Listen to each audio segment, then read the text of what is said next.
안녕하세요. 병영경영TV 아라캐스트의 노경민입니다. 오늘 영상은 직원을 잘 뽑았는데 왜 자꾸 떠나는 것일까 라는 고민을 안고 계신 원장님들을 위한 이야기입니다. 이번 직원은 진짜 괜찮다 라고 생각을 했다가 이 직원이 몇 달 뒤 병원을 떠났던 그런 경험, 그런 순간들 한 번쯤은 경험해 보셨을 거라는 생각을 해보게 되는데요. 떠올려 보면 면접 때 분명히 분위기가 좋았을 거예요. 그리고 경험치도 있고, 그리고 우리 병원 분위기와도 잘 맞을 것 같아서 채용을 했는데 왜 이직으로 이어졌을까요? 이제 그럴 때는 그런 생각이 들죠. 내가 면접을 잘못 봤나? 혹시 그 직원이 거짓말을 했나? 이런 생각이 들 수도 있고, 그리고 내가 혹시 사람 보는 눈이 너무 없나? 이런 자책도 하시는 것 같아요. 그런데 이제 꼼꼼히 들여다보면 이제 사람이나 직원의 문제는 아니에요.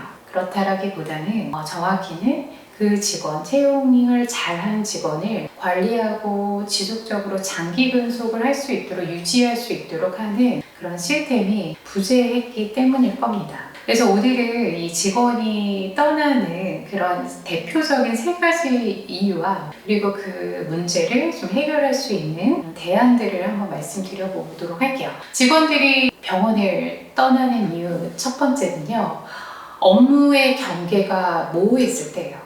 그러니까 직원들이 이제 흔하게 토로하는 이야기가 내가 어디까지 일을 해야 할지 모르겠다. 그리고 이 일까지 솔직히 내가 하게 될 줄은 몰랐다. 이런 좀 어려움들을 토로하기도 해요. 그런데 이제 작은 병원일수록 사실 일을 딱 내가 맡은 일만 할 수는 없죠. 이제 일이 겹치기도 하는데, 그런데 이제 문제는 주도적으로 일을 하는 사람, 혹은 이제 우리가 일머리 좋은 사람이라고 하잖아요. 빠릿빠릿하게 일을 잘하는 직원들한테 어떤 기준 없이 업무가 몰려버리는 거예요. 그리고 반면에 조용한 사람은 그냥 빠져 있어요. 그리고 별다른 조치 없이 그냥 넘어가는 거예요. 그럼 어떻게 될까요? 결국 누군가는 지칩니다. 누군가는 지치고, 그리고 왜 나만 이렇게 일을 많이 해야 할까라는 생각이 쌓이면서 어떻게 될까요? 조용히 이제 그 직원은 퇴사를 하게 되죠. 그래서 원장님, 작은 의원일지라도 명확한 조직도를 그려보시는 거는 매우 중요합니다.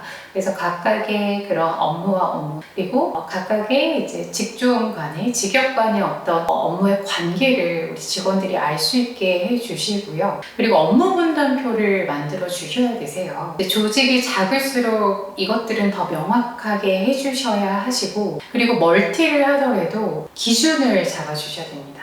그러니까 이게 서포트 업무인지 내가 책임을 져야 하는 주 업무인지 이런 책임성과 역할을 분명히 하고 알려주신 다음에 일을 지시하셔야 문제가 없어요. 누군가에게 일을 몰리고 누군가는 일을 안 하고 이런 문제들을 줄여나가실 수가 있습니다. 그리고 두 번째 또 퇴사를 하는 이유는 이런 거예요. 나는 열심히 한다고 생각하는데 충분히 동기부여 받지 못하는 것 같고, 그리고 문제 행동을 자꾸 하는 직원들은 특별한 어떤 지적 없이 그냥 가만히 둔다.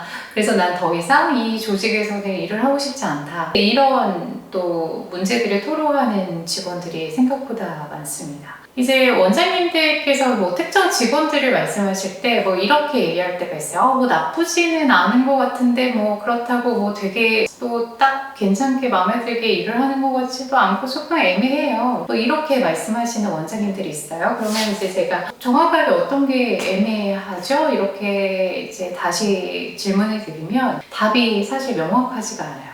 그러니까 이거는 뭐냐면 평가를 하는 시스템이 없는 거예요. 그러니까 우리 병원에서 해야 하는 어떤 행동의 기준과 그리고 그 행동에 대한 여부, 이런 수행 여부를 평가하는 이런 기준이 없을 때에는 어떻게 평가하냐? 그냥 느낌, 그리고 인상, 이런 기분으로 판단해버리게 돼요. 그렇기 때문에 직원 입장에서는 어떤 지적을 받았을 때 기준 없는 어떤 잔소리를 듣는 것 같은 기분이 들기도 하고, 기분 따라 평가받는 것 같은 기분, 그리고 어쩔 때는 반드시 또 피드백을 해주셔야 되는 타이밍에서 아무 말씀이 없어서 또 거기에 의아함을 갖게 되는 그런 또 직원들이 생겨나는 거예요. 그러다 보니 이제 이런 얘기가 막 생겨나기도 하죠. 그냥 우리 병원은 그냥 말 잘하는 사람이 제일 인정받는 것 같다. 이제 이런 이제 말이 이제 돌기 시작하면 조직의 신뢰에 금이 가기 시작을 하는 거예요. 그래서 원장님, 우리 내 병원이 뭐 10명 정도의 작은 조직일지라도 근무평가를 만들어 보세요. 근무평가 제도를 도입을 하셔서 간단하게라도 도입을 하셔서 직원들을 분기별로 평가하고 피드백하는 이런 절차들을 꼭 도입을 해보시는 것을 권해드리고 싶습니다. 이때 근무평가는 뭔가 뭐 지적하려고 하시기보다는 관리 목적의 평가 시스템이에요. 그러니까 내 병원에서 내 직원들에게 기대하는 태도, 역량 이런 것들을 정기적으로 알려주고 또 체크해주고 피드백할 수 있는 구조. 그리고 또한 문제 행동을 하는 직원에게는 인사조치를 할 수 있는 이런 근거를 만드시는 것이 매우 중요합니다. 그래서 자가평가, 자기 스스로도 평가해보고 그리고 리더가 평가해서 이것들을 종합해서 피드백하고 정기적으로 면담하고 그리고 평가를 하면 이제 점수라는 게 나오잖아요. 높은 점수를 받은 직원과 중간 점수를 받은 직원과 낮은 점수를 받은 직원을 똑같이 관리해서는 안 되겠죠. 그래서 점수대별로 관리할 수 있는 팔로우업 전략을 같이 갖춰서 이 금융평가 제도를 시행하는 것이 매우 중요합니다. 그리고 마지막으로 또 직원들이 퇴사를 하는 이유는 정착하는 것을 도와주지 않는다는 거예요. 그러니까 이제 이런 말씀들을 하시는 직원들이 있어요.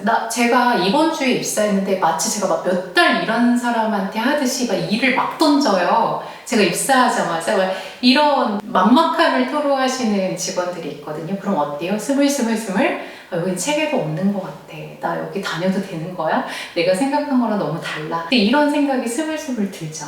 그래서 직원들에게 뭐 알아서 적응하라는 이런 뉘앙스를 풍기거나 이거 해보셨잖아요. 제가 경력직인 거 알고 제가 채용했으니 한번 해보시면 금방 익숙해질 겁니다. 이렇게 업무가 던져지면 우리 직원들은 굉장히 막막하고 혼란스럽고요. 그리고 이런 조직에서는요, 똑똑한 사람들부터 먼저 나가요. 그래서 왜 탈출은 지능순이라는 얘기도 있잖아요. 그래서 똑똑한 사람만 먼저 나가고 그리고 남는 거는 어떤 직원이 남아요? 그냥 자기 마음대로 해도 되는 그런 고집센 직원들만 나중에는 남아 있습니다. 그래서 이런 문제를 해결하려면요, 정확히 입사자를 위한 정착 프로그램, 우리가 이거를 온보딩 시스템이라고 하거든요. 그래서 이 온보딩 프로그램을 도입하셔야 되세요. 그래서 퇴사자에게는 정확히 인수인계서, 업무 인계표를 작성하도록 하셔서 이것들을 어떻게 목록화를 했는지 다 확인을 하셔서 이것을 그대로 입사자가 이것을 인수받아서 그 입사자도 거기에 서명을 하고 퇴사자도 서명할 수 있는 이런 업무 인수인계 제도뿐만이 아니라 입사자가 입사했을 때에 바로 업무에 투입시키는 것이 아니라 우리 병원의 어떤 제도, 비전, 그리고 행동 수칙 이런 것들을 같이 공유해 주심으로써 매뉴얼을 훈련시켜 주시고 그리고 업무 분담표 이런 것들 그리고 과업에 대한 어떤 지침들 이런 것들을 충분히 교육을 시켜주셔야 되세요. 이런 것들을 한 일주일 정도로 해주셔야 되세요. 물론 이제 실습도 병행하면서 하시겠죠. 그래서 교육해주시고 실습해주시고 이제 맨투맨으로 실습을 도와주신 선생님께서 피드백도 해주시는 이러한 체계적인 신규 입사자 정착 프로그램을 반드시 만드셔서 하셔야 됩니다. 그리고 뭐 1개월 차에는 어떤 면담을 해주실 건지 그리고 우리가 보통 수습평가를 3개월 정도를 갖잖아요. 그래서 3개월이 끝날 때는 정확히 수습평가지를 가지고 수습평가를 해주시고 이거에 대해서 다시 면담을 하고 앞으로 정규직으로 전환함에 있어서 어떤 것들을 기대하는지 그리고 어떤 목표를 세워서 우리 병원에서 계속해서 이런 또 근속을 해 나갈 건지에 대한 이야기들을 하는 이런 시스템을 만드셔야 정말 우리 소프트 랜딩 하듯이 이 직원들이 아주 순조롭게 정착할 수가 있습니다. 그래서 제가 정리를 좀 해보면 직원이 떠나는 이유는 물론 뭐 잘못 뽑아서 나가는 경우도 있어요. 그런데 잘 뽑아도 나갈 수 있다는 점 원장님들 꼭 기억하셔야 되시고, 그들은 자리가 없어서 떠나는 게 아니라 그 자리에 대한 어떤 역할에 대한 책임이나 이런 것들이 잘 정의되지 않아서 떠난다라는 거예요. 그래서 아무리 좋은 사람을 뽑더라도 어떤 업무 분담표라든지 매뉴얼 이런 것들이 없고, 또 피드백도 기준 없이 막 피드백이 막 돌아다니고, 온보딩 설계가 없어서 알아서 적응할 것을 요구를 한다거나 이러면 병원과 오래 할 수가 없습니다. 먼저는 직원을 잘 채용이 되도록 정확한 채용 시스템을 가지고 올바르게 선발하는 것이 중요하죠. 이것이 첫 번째예요. 그 이후에 뭐예요? 그들을 잘 지킬 수 있는 이런 구조를 만드는 것도 매우 중요합니다. 그래서 지금 채용을 준비 중에 계시다면, 혹은 왜 자꾸 직원이 바뀌지라는 것 때문에 고민하고 계시다면 이 세 가지 시스템부터 점검해 보시기 바랍니다. 네, 감사합니다.